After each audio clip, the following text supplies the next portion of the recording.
تعالي بقى شوفي كده جمال السمنة الفلاحي كده هوت، اللي هنعملها من البيت كده من غير ما ندفع فيها ولا جنيه.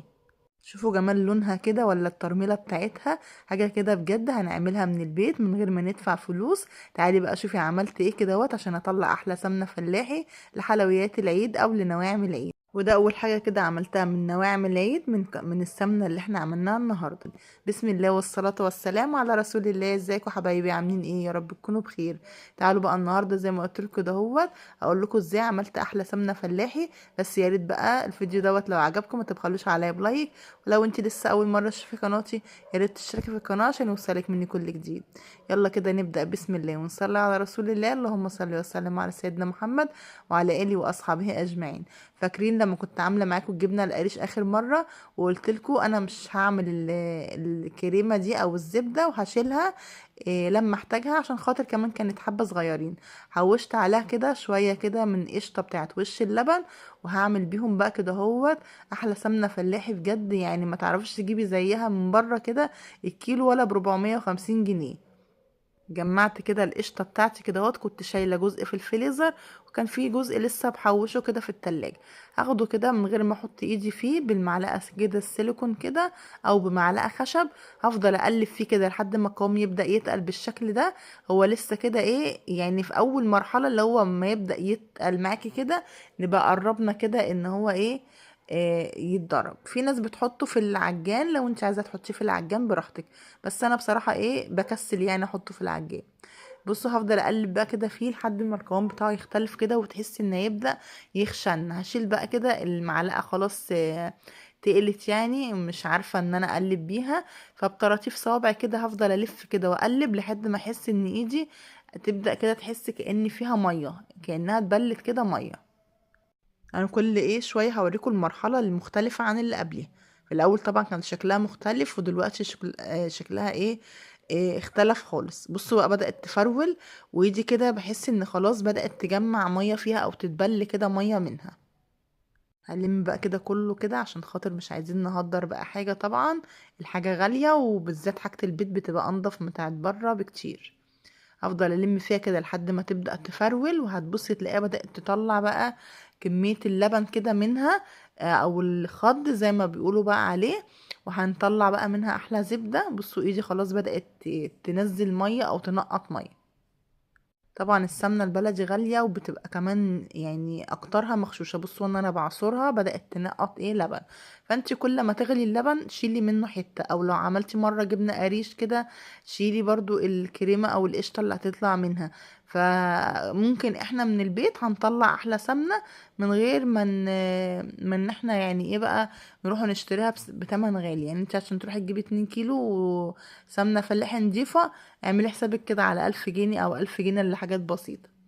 بصوا بقى خلاص هي بدأت كده تطلع اللبن بقى وانا بدأت اعصرها. بصوا بقت تنزل مية ازاي من ايدي. هبدأ كده الم فيها بقى كده. انا هنا بكورها بوريكم ان هي خلاص بدأت ايه تبقى زبدة. بصوا بقى هنا بقى ايه تحت في قد ايه في لبن طالع. خلاص هي كده بقت زبدة، بس محتاجة ان احنا نلمها لمة حلوة كده وعشان نكورها كده وتبقى ايه نتخلص من اللبن اللي فيها ده كله، عشان لما نيجي نحطها على النار ما تاخدش معانا وقت. عايزه اقول لكم بجد ما خدتش معايا وقت خالص وانا بسيحها، عشان احنا ضاربينها مظبوط ومتخلصين من كميه اللبن كلها. بصوا شكلها عامل ازاي بيضه جدا ونزلت بقى يعني كميه اللبن اللي فيها. فطبعا بره يعني عارفين بيقلبوا عليها حاجات وبيزودوا عليها حاجات كده عشان يغشوها، وتيجي تسيحيها تغيب على النار وتخس اكتر من النص. في ناس بتعملها كده صوابع، كنت ساعات كده بعملها الاول صوابع. عايزه اقولك بقى الخض اللي طالع منها ده بتعملي منه احلى معجنات. يعني ممكن نستخدمه كده بس مش في حلويات العيد نفسها. يعني ممكن ايه نعمل منه قرص، نعمل منه مثلا القرص الطرية او قراقيش. انما الكحك نفسه لا، انا عملت الكحك وهسيب لكم ان شاء الله اللينك بتاعه في نهاية الشاشة. هنا بقى انا جمعت كده الزبدة كده وعملتها كورة ولميت كله كده بالمعلقة السيليكون كده وصفيت اللبن عشان لو في برضو اي حاجة ايه يعني اخد كل كمية الزبدة كده هوت استفاد بيه. واللبن ده هركنه زي ما قلت لكم ممكن نعمل بيه اي حاجة. جبت بقى مية كده ساقعة بما ان الجو ساقع اليومين دول انا جبتها من الحنفية عادي. لو جو حر بنجيبها من التلاجة. وهشطف فيها الزبدة كده عشان اتخلص برضو من اي كده كمية لبن لسه فيها. بصوا بقى كده الطريقه دي كده اهوت، خلاص الزبده معانا بقت ما فيهاش نقطه لبن. بصوا عامله ازاي متماسكه كده وجميله جدا بجد، يعني عايزه اقول لكم حاجه كده تفرح لما تعملي حاجه كده من بيتك وتبقى عارفه انها انضف واحلى من بره، وتكوني عاملاها من غير ما تكلفي نفسك اي حاجه. خلاص بقى انا هاخدها واسيحها كده اهوت. حطيتها على النار، والله بصوا يا دوبك عبال ما فكت بدأت خلاص ان هي تسيح معايا، وما خدتش مني وقت خالص. بصوا كمان اللون بتاعها المخضر كده هوت، حلوة قوي بصراحة يعني. حاجة كده بجد جميلة. عايزة كمان تزودي عليها اي نوع سمنة علب، بس يكون انتي مثلا ايه، عارفة ان النوع ده نضيف كده وريحته حلوة مش هيغير طعمها قوي. إيه حطي ومش هيبان فيها. انا حطيت عليها كده نص كيلو سمنة من سمنة إيه اللي هي روابي بالقشطة. إيه والله بعد ما سيحتها ولا كأني حاطة عليها حاجة. يعني انتي لو رايحة شارية سمنة فلاحي من بره، إيه مش هتجيبيها بالجمال ده. واحنا خلطينها وعارفين احنا عاملين فيها ايه، وعاملينها بنفسنا ومزودين الكمية بنفسنا، انما هما بيزودوا الكمية ويبيعوها لك على اساس ان هي سمنة صافي ما فيهاش اي حاجة.